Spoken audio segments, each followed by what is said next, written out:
Привет, друзья! Ну что, настал тот день, когда Нави решили ворваться и в мобильный паб. И сейчас я приехала в аэропорт Борисполь для того, чтобы встретить нашего нового игрока.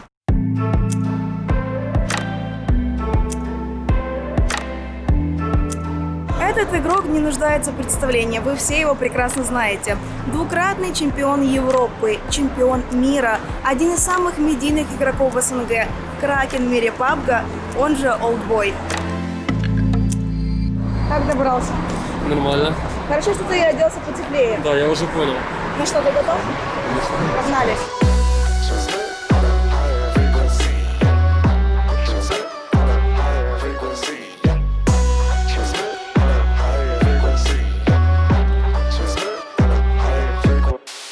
Так, вылазь тоже. Вылажу. Во-первых, я хочу тебя поздравить с тем, что ты присоединился к нашей большой семье. Да, спасибо большое. Я сам этому безумно рад. А во-вторых, я хотела бы с тобой обсудить твое детство или даже юношество, когда ты впервые решил сесть за ПК или, может быть, консольку и поиграть в свою первую компьютерную игру. Что это была за игра? Наверное, Doom Eternal на PlayStation 2. Почему Олдбой? Как ты выбрал себе такой ник? Знаешь, сразу у всех ассоциация с фильмом вот этим вот корейским, соответственно, с Олдбоем, да, который крашматил всех направо-налево, но у меня немножко другое понимание этого никнейма, да, оно немножко с более глубоким смыслом. У меня мышление было немножко более развито, нежели у моих сверстников в свое время, да, в свои годы. Собственно, по этой причине такой никнейм. А какие ники были до Олдбоя? Ну, наверняка же были какие-то зашкварные. Да, конечно, были. То есть я наблюдал за CS 1.6 сцены, да, и раньше у меня очень зашкварный никнейм был Pro100 Pro, типа, казалось бы, да. What are you guys playing? Supposed to be playing bad, but this one player keeps kicking my ass. Is it Просто Про? Yeah, the Просто Про. Ни разу не намек. Нет, не намек, просто говорю как есть. То есть также нет, нет, в смысле. Просто я тогда наблюдал за Даней, за тем, как он развивался в КС и так далее. Вот, но никнейм, конечно, тогда очень забавный для меня был. Вот. Ты подписан на Зевса, на всех наших действующих КСеров, даже на некоторых игроков из Team Liquid. Ты следишь за КСом? Да, раньше очень много, на самом деле, следил за КСом. Сейчас я это делаю реже, потому что я больше делаю упор на свою игру. Поэтому сейчас особо за киберспортом КСом не слежу. А за какими еще дисциплинами следишь? Слежу помимо КС, бывает за доткой. То есть, учитывая то, что там призовые довольно серьезные, да, тот же International на 35 миллионов, которые анонсировали долларов. Интересно понаблюдать, как люди за это борются, потому что у них мотивация должна, по идее, быть в огонь, поскольку если ты один раз берешь этот турнир, то ты себе, считай, делаешь огромное будущее. То есть это вклад в большое будущее твое. А не хотел бы себя попробовать на про-сцене КС или доты? Или другой дисциплины? Да на самом деле нет, не то чтобы хотел. Просто сейчас конкуренция серьезная, и туда тяжело будет пробиться. Да и в мобильном PUBG сейчас конкуренция растет, потому что многие люди понимают тот факт, что сейчас это все растет, это не стоит на месте, и нужно вовремя вклиниться в это все, потому что потом уже будет поздно, потом уже тебе в силу конкуренции не дадут просто подняться и все. Как тебя вообще судьба привела к PUBG? На самом деле все очень просто. Я раньше просто играл в PUBG ради развлечения, но так получилось, так сложилось, что мы с парнями собрали какой-то микс, команду, вот, начали отыгрывать какие-то лайтовые турниры, которые там были с призовым в 10-15 тысяч рублей на команду. Вот, начали их выигрывать. Также появилась вторая команда под эгидой EQ, которая тоже как бы была нам довольно серьезным соперником, которая тоже брала как бы все турниры подряд. Ну и, соответственно, мы сошлись на том, что хотим играть вместе в дальнейшем, и пошли в организацию Team Unique. Ты пробовал какие-то другие королевские битвы? Да, конечно, пробовал. Call of Duty, Apex. Apex, кстати, довольно интересная игра была, особенно поначалу, когда игроки еще толком не понимали механику игры. Но поскольку все уже научились играть, интерес пропал, потому что задротов стало слишком много. А вот хайповый Fortnite, к примеру? Не, Fortnite я не очень предпочитаю, мне кажется, это такая более, скажем, я не знаю, не моя тематика, вообще не моя тематика. Ты помнишь свой первый топ-1? Как долго ты к нему шел? Да, на самом деле очень простой топ-1, причем с большим количеством киллов, я не знаю, это, просто на тот момент никто толком не умел играть в игру, а я один из тех первых игроков, кто очень быстро понял механику и, соответственно, показывал достойный результат с самого начала игры. А ты, кстати, пробовал китайскую версию? Да, конечно, мы пробовали с ребятами китайскую версию игры. Зачастую вот сейчас ребята, которые в дальнейшем будут в команде, они наблюдают за китайской про-сценой для того, чтобы замечать какие-то различные фишки, ну, как бы, которые используют китайцы. Вот. Поэтому я скажу, что на самом деле это имеет смысл, как и играть в китайскую версию, потому что там обновления идут намного раньше, чем в нашей глобальной. Так и в целом следить за китайской про-сценой тоже довольно-таки полезно, поскольку у них геймплей идет на голову выше, чем у нас. А вот какая самая сильная команда на данный момент, по твоему мнению?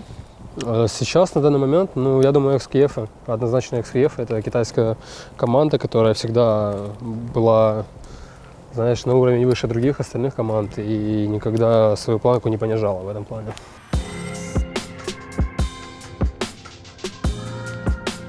А как изначально родители относились к твоему увлечению киберспортом? Они тебя поддерживали, как-то помогали? Нет, отец изначально был против, потому что он, ну, буду цитировать его слова, ну, ты остолоп, ты иди работай там условно, да, тебе сколько лет, 11 класс заканчиваешь, что ты вообще, ну, о чем ты думаешь, типа сидишь в телефончике играешь. Будущее, все дела? Ну да, а я говорю, типа, ну, бать, дай мне возможность, я все-таки, ну, проявлю себя, докажу тебе, дай мне 1 год. Он дает мне этот год, я его реализую и, собственно, результат налицо, могу сказать только так. Я знаю, что папа тебе помог в покупке первого девайса. Да, это правда, это правда. Когда я ему объяснил ситуацию, он хоть был и против, но он все-таки подсобил, и это, наверное, сыграло главную роль в данной ситуации. Потому что если бы не было у меня этого девайса, я не знаю, чем бы это все закончилось. А как они уже сейчас относятся? Ну, сейчас, как и у мамы, так и у отца есть понимание того, что я в этой сфере занимаюсь довольно-таки серьезно, и помимо того, что я получаю от этого удовольствие, я еще и могу приносить прибыль и помогать тем же самым родителям, поэтому в этом ничего плохого они не видят. Как ты попал в команду Team Unique? Я играл в клане Бро. Был тогда клан, Бро назывался. И был еще клан, тоже довольно-таки популярный, серьезный, Extra Quality. Вот. И так сложилось, что в какой-то момент просто пацаны первого состава Extra Quality захотели попасть в организацию, как раз-таки вот Team Unique откликнулась, говорят, ну, типа, ребят, создавайте стак, типа, давайте подпишем, попробуйте себя, зарекомендуете. Вот. И пацаны предложили мне из нашего состава пойти как раз-таки в Team Unique. Тогда я заменил Black White, потому что у него были какие-то свои нюансы в команде. Ну и, соответственно, потом мы начали показывать какие-то результаты и отыгрывать в этой организации. Вы стали чемпионами Европы и полетели на финал PMSU уже в Берлин. Это был твой первый крупный лан-турнир? Да, естественно, это был мой первый лан-турнир вообще в целом за всю мою киберспортивную жизнь, скажем так, да. И я для себя понял, что на самом деле волнение, оно может очень плохо сказаться на результатах как индивидуальных, так и команды, поэтому ни в коем случае нельзя поддаваться эмоциям для того, чтобы показать самый достойный результат, который ты можешь. А вот если ты чувствуешь, что ты тильтуешь, либо перегораешь, что ты обычно делаешь в таких ситуациях? Может быть, какие-то есть приемы, секреты? Ну, если я чувствую, что я перегораю, я пытаюсь, если у меня есть такая возможность, взять какой-то перерыв там буквально в 1-2 дня, да, для того, чтобы мой мозг отдохнул.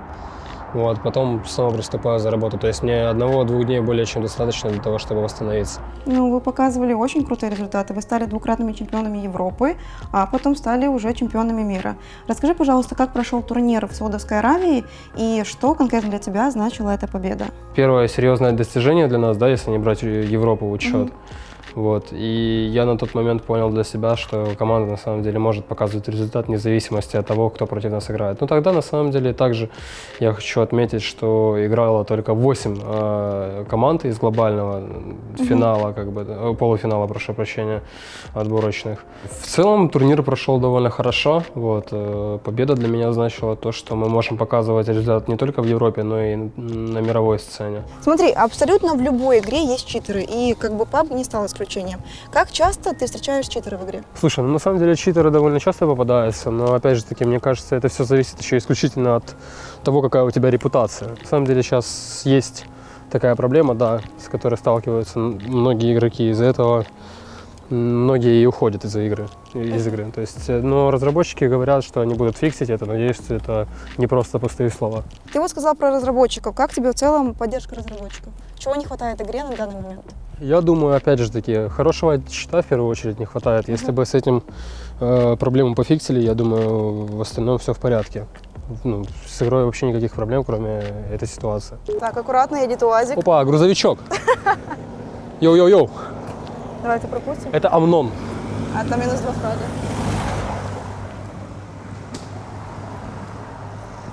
Да, еще и посигналил. Да, еще поморгал нам. В начале этого года у нас начинается мировая пандемия и коронавирус. Соответственно, у нас карантин.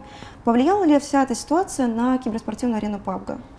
В целом, да, потому что, насколько я наслышан, из-за этого отменили многие ланы, которые должны были произойти, да, вот на этот промежуток времени. Влияло ли это для меня на что-то? Я скажу нет, потому что я в тот момент в запасе был, у меня как бы расформировался стак, и из-за этого как бы я особо ничего не потерял.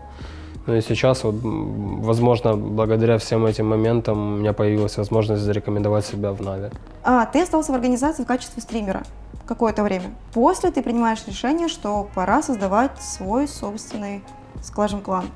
Как развивалась New Era? На самом деле хорошо. У нас были в начале очень хорошие продвижения. То есть мы показывали неплохие результаты на турнирах. Забрали на первых турнирах там топ-4, топ-2, топ-1 даже забрали на одном из турниров.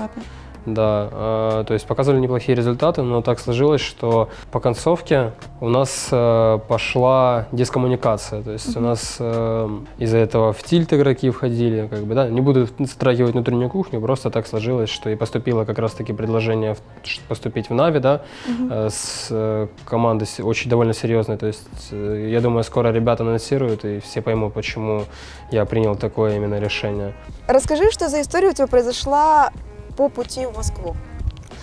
Ну, история на самом деле очень забавная произошла. Я собирался попасть в Москву, чтобы отыграть с более лучшего пинга. У меня были некоторые проблемы. Вы играли ПМСО, правильно? Да, мы играли ПМЦО, то есть мы готовились к ПМЦОхи. И вот я за 4, по-моему, дня до ПМЦОхи вылетел в Москву через Истамбул. И так случилось, что из-за коронавируса были некоторые, проблемы. Так произошло, что из-за этого у меня сгорели билеты, благо у меня были знакомые в Истамбуле, благодаря которым я, собственно, благополучно попал в Анталию, и через Анталию я уже собирался попасть в Москву, но так произошло, что когда я прилетел в Анталию, уже собирался брать билеты в Москву, мне сказали, типа, чувак, ты никуда, типа, не идешь, потому что ты с Украины. Я такой, типа, в смысле? Ну, вот так вот, типа, из-за коронавируса, из-за того, что сейчас проблема такая, ситуация, мы ничего с этим не можем поделать. Ну, это, конечно, подбило немножко дух, но в итоге вплоть до понедельника, вплоть за один день до ПМЦОшки мне сказали отдыхать в Анталии.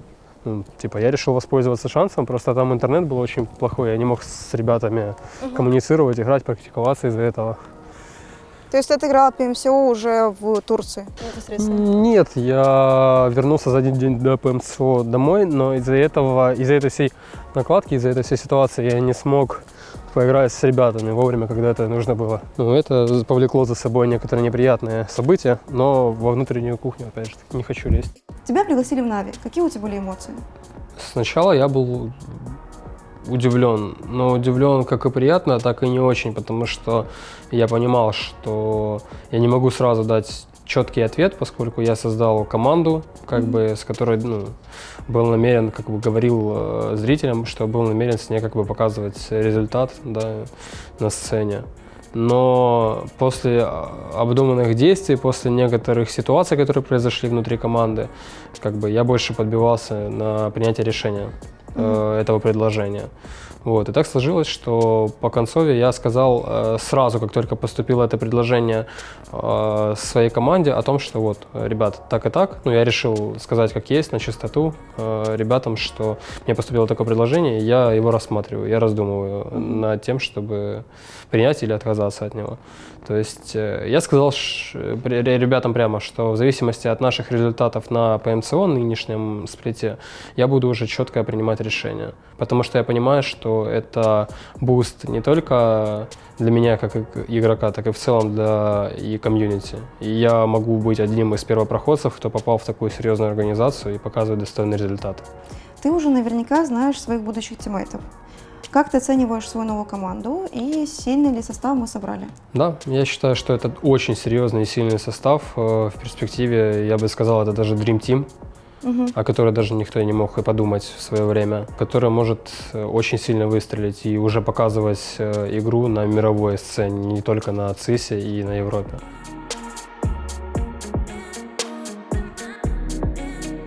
Все мы знаем, что у тебя очень яркий и агрессивный игровой стиль. Ты постоянно рашишь, пушишь. Всегда ли у тебя был такой игровой стиль? Ну, на самом деле, да, я ставил всегда это приоритетом, а еще я хочу запушить этого водителя.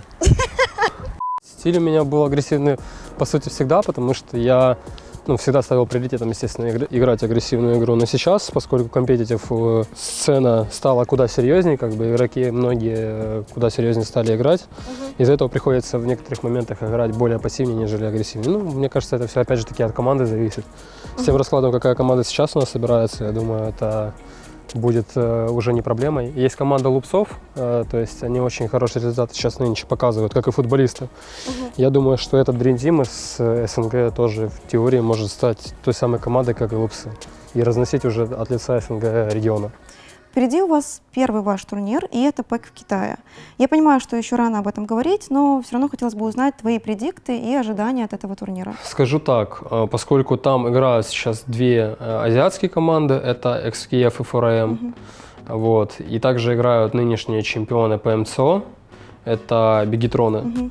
Мой предикт, что мы можем забрать от 3 по 5 место где-то. Это мой предикт, потому что сейчас состав только собран, а там коллективы, которые играют уже с друг другом на протяжении 2 лет. Ну и при этом они показывают очень достойные результаты. Поэтому я думаю, сейчас только чудо может нам помочь. Как вы планируете готовиться? Потому что турнир начинается уже в ноябре. Я думаю, что как только анонсируют всех игроков состава, мы сразу же будем уже работать над собой и над командой, естественно, без продышки. То есть будем нон-стопом играть, тренироваться и показывать достойный результат.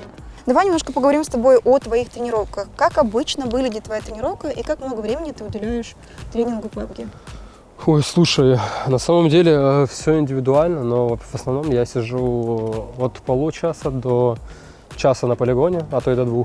После чего идут ДМ играть где-то час. Ну, после этого идем, если есть какие-то браки, то идем играть с командой браки. Ну, точнее, раньше играли. Я думаю, сейчас нужно подождать. Вскоре также будем делать с новой командой, соответственно. В своем инстаграме ты написал о том, что ты планируешь и дальше хорошо выступать и достойно представлять СНГ регион. Я так понимаю, ты метишь на 2-кратного чемпиона мира. Цель, естественно, забрать топ-1, попытаться забрать чемпионство мира. Ну и, соответственно, доказать всем, что теперь появились новые лошадки, которые будут забирать ЦИС и Европу железно. Для меня Star Challenge как таковой был турнир не сильно мировой, потому что там участвовало 8 команд из МЕНА региона, арабские команды. Ну и сейчас идет мнение, что арабский регион сейчас самый слабый регион, поэтому цель, естественно, забрать чемпионат мира, где будут участвовать все сильные регионы, как бы со всего мира. Ты один из самых медийных игроков в СНГ. Но я думаю, ты не будешь спорить. Как ты думаешь, почему ты так полюбился комьюнити? Просто простотой. Нужно показывать на самом деле себя с той стороны, какой ты на самом деле есть. Вот и все. Люди, они любят простоту, они любят не фальшь, они не любят клоунизм. Если они видят в тебе, на самом деле, просто обычного человека, такого же, как и они, то, соответственно, они тебя будут воспринимать как своего человека. Вот и все. Ты занимался раскруткой своего канала или так получилось само собой? На самом деле я не занимался никакой раскруткой, я не брал ни у кого никогда рекламу, просто людям нравилось, люди подписывались, я пытался делать для них контент, какой-никакой, но контент, и, собственно, та аудитория, которая у меня сейчас присутствует, это все благодаря усилиям. У тебя есть своя команда, которая помогает тебе вести соцсети, или ты занимаешься самостоятельно? Я это делаю индивидуально, самостоятельно. То есть я не вижу смысла в том, чтобы давать свои соцсети кому-либо для того, чтобы они развивали, если я могу это делать сам. То есть у меня есть такая привычка, и я не вижу в этом ничего плохого. Для тебя это как хобби ведение соцсетей, медийка, или это как уже работа? Потому что, согласись, на YouTube сейчас уже можно хорошо зарабатывать. Да, у меня есть понимание того, что сейчас можно на YouTube хорошо зарабатывать, но тем не менее пока это для меня является хобби, потому что я как таковых денег не зарабатываю с YouTube. То есть у меня хоть и присутствует монетизация, но я еще ни разу не снял деньги с этой монетизации. Чем бы ты хотел заниматься, если бы не киберспорт? Если бы не киберспорт, я бы, скорее всего, сейчас либо работал бы в Польше, ну, у отца, у знакомых, либо же попробовал куда-то пойти в IT, либо же куда-то ближе к юристам. То есть я не знаю, к чему душа легла бы. К чему легла бы душа, потому что я понял для себя за все это время, что на самом деле самое главное, вне зависимости от того, чем ты занимаешься, это заниматься тем, что тебе больше всего нравится. Ты рассказал нам о своих увлечениях, которые у тебя были до киберспорта, но ты не рассказал нам о своем мерче. Как появилась идея создать свою линейку мерча? Слушай, я не знаю, это вообще идея появилась спонтанно, хоть у меня и желание было к этому, да, но я не знал. Я хотел какой-то бизнес сделать, да, условно, но я не знал, во что мне вклиниться. Потом мне написал один парень в Инстаграм, говорит, типа, чувак, я с Турции, типа, я занимаюсь одеждой, можем что-то попробовать. А-ля, там, я дизайнер. Я могу накидать идеи, типа, ты, если тоже есть какие-то идеи, можешь накидать. Мы что-то попробовали, там, вроде какие-то модели получились. В дальнейшем я надеюсь, что реализация этого всего, точнее, в реализации этого всего мне поможет организация, и тогда я смогу, наверное, можно сказать, маленькую мечту тоже осуществить, и был бы этому безумно рад. И сейчас ты можешь сказать пару слов нашим фанатам и болельщикам. Да что хочу сказать, ребят, если вы поставили себе цель, просто не останавливайтесь, идите к ней до конца. Самое главное, не в зависимости от того, какие у вас будут преграды, это не останавливаться на достигнутом и продолжать себя усовершенствовать до идеала. Вот и все. Может, у тебя какие-то есть фановые истории с турниров или с буткемпов смешные, что ты можешь рассказать? Или чего зрители о тебе не знают? Блин, на самом деле ситуаций много, но я думаю, что более раскрыто об этом могут сказать мои тиммейты, если у них будет желание. Вот это спойлер, хорошо. Спасибо тебе большое за интервью. Пожалуйста. Было здорово с тобой провести целый день. Да, взаимно. I'm just gonna trust right what you're saying. You never played. Came through the valley, we walked through the fire. Your grace is amazing. I trust what you're saying. You never played. I know that you work every trial for good if I stay and be patient. Мне кажется, мы можем уйти, не рассчитавшись, и никто даже не узнает, что мы здесь были вообще. Ну, серьезно, они, типа, тут никого нет. Это киевские традиции? Это Троещина. Yeah, you kicked out my feet, perfect love. Yeah, darkness and shadows go fall in the battle. I think of your